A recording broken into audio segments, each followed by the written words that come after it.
മറ്റൊന്ന് കുത്തഴിഞ്ഞ ജീവിതം ഉണ്ടാകുമ്പോഴാണ്. കുത്തഴിഞ്ഞ ജീവിതം എന്ന് പറഞ്ഞാൽ എന്താണ്?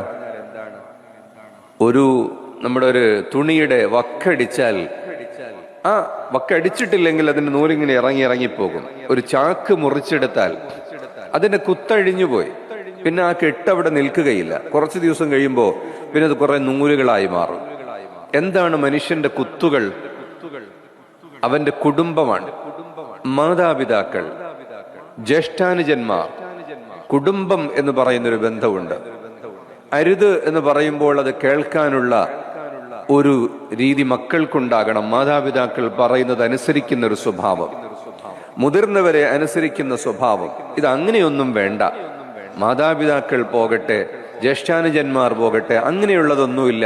ഞാൻ സർവതന്ത്ര സ്വതന്ത്രനാണ് എന്ന് പറഞ്ഞു നടക്കൂ, അതാണ് ഇവിടെ വേണ്ടത് എന്ന് പ്രോത്സാഹിപ്പിക്കുന്ന, അതിനുവേണ്ടി എഴുതുകയും അതിനുവേണ്ടി പ്രസംഗിക്കുകയും അതിനുവേണ്ടി സംഘടിക്കുകയും ചെയ്യുന്ന ഒരു കാലത്താണ് നാം ജീവിക്കുന്നത് എന്ന് മനസ്സിലാക്കണം.